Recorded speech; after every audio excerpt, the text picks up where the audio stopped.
ದೇವರ ನಾಮಕ್ಕೆ ಮಹಿಮೆ ಉಂಟಾಗಲಿ, ದೇವರ ನಾಮಕ್ಕೆ ಸ್ತೋತ್ರ ಉಂಟಾಗಲಿ. ಈ ಸಮಯದಲ್ಲಿ ನಮ್ಮ ಮಧ್ಯದಲ್ಲಿ ಅಚ್ಚೋಳಿಯಿಂದ ಸಂತೋಷಮ್ಮವರಿದ್ದಾರೆ. ದೇವರು ಅವ್ರ ಜೀವಿತದಲ್ಲಿ ಹೊಲಗಳ ಬೆಳೆ ವಿಷಯದಲ್ಲಿ ಮಾಡಿದಂಥ ಕಾರ್ಯವನ್ನು ಈ ಸಮಯದಲ್ಲಿ ನಮ್ಮ ಮಧ್ಯದಲ್ಲಿ ಸಾಕ್ಷಿಗೆ ಹಂಚಿಕೊಳ್ತಾರೆ. ದೇವರ ಸಾಕ್ಷಿಯನ್ನು ಅವ್ರ ಬಾಯಿಂದ ಯಾವ ರೀತಿಯಾಗಿ ದೇವರ ಮೇಲನ್ನು ಅದ್ಭುತವನ್ನು ಅತಿಶಯವನ್ನು ಮಾಡಿದ್ರೆ ಈ ಸಮಯದಲ್ಲಿ ನಾವು ಕೇಳೋಣ. ಅಮ್ಮ ಹೇಳ್ರಿ ಸಾಕ್ಷಿ. ದೇವರ ನಾಮಕ್ಕೆ ಸ್ತೋತ್ರ ಹೋಗಲಯ್ಯ. ಆಮ ನಿಮಗೆ ಗೊತ್ತೈತಲಯ್ಯ, ನಿಮ್ಮ ಪಕ್ಕದಲ್ಲಿ ಐತೆ. ನಾವು 1 ಚೀಲ 2 ಚೀಲ ತೆಗೆದುಕೊಂಡು ಕಡೆಗೆ ಮನೆಗೆ ಹೋಗಿ ತೆನೆ ಹುಡ್ಕೊಳ್ಕಂತಿದ್ವಿ. ಇದೇ ವರ್ಷ ಮಾಡಿದ್ವಿ 30 ಚೀಲ ಆಯ್ತು. ಹಲ್ಲೆಲೂಯಾ. ಅಸಲ್ ಬರೀ 2 ಚೀಲ ಮಾತ್ರ ಆಗುವಂಥವಲ್ಲ ಈ ವರ್ಷ. ಒಂದು ಗಂಟು ಆಗುತ್ತಯ್ಯ, ಮನೆ ಕಡೆಯಲ್ಲಿ ಹುಡ್ಕೊಂತಿದ್ವಿ.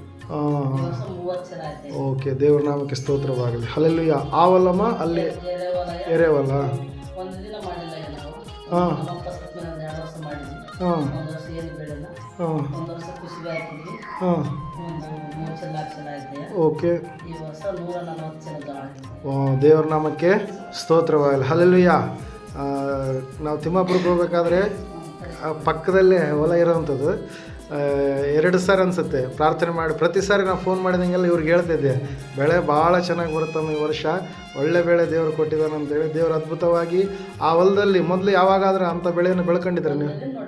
ಅಂಥ ಬೆಳೆ ನೋಡೇ ಇಲ್ಲ. ಹಲ್ಲೆಲೂಯಾ. Price lord. 140 ಚೀಲಗಳು ಜ್ವಾಳ ಆಗುವಂಥ ದೇವರು ಸಹಾಯ ಮಾಡಿದ್ದಾರೆ. ಹಲ್ಲೆಲೂಯಾ. ಇಲ್ಲಿ ಬರೀ 2 ಚೀಲ ಆಗುವಂಥದ್ದು ಈ ವರ್ಷ 30 ಚೀಲ ಆಗಿದೆ. ಅಲ್ಲಿ ಒಂದು 140 ಚೀಲದಷ್ಟು ದೇವರು ಬೆಳೆಯನ್ನು ಕೊಟ್ಟಿದ್ದಾನೆ. ದೇವರು ಈ ಸಾಕ್ಷಿಯನ್ನು ಆಶೀರ್ವಾದ ಮಾಡಲಿ. ಆಮೇನ್. ದೇವರ ನಾಮಕ್ಕೆ ಸ್ತೋತ್ರವಾಗಲಿ. ಆಮೇನ್.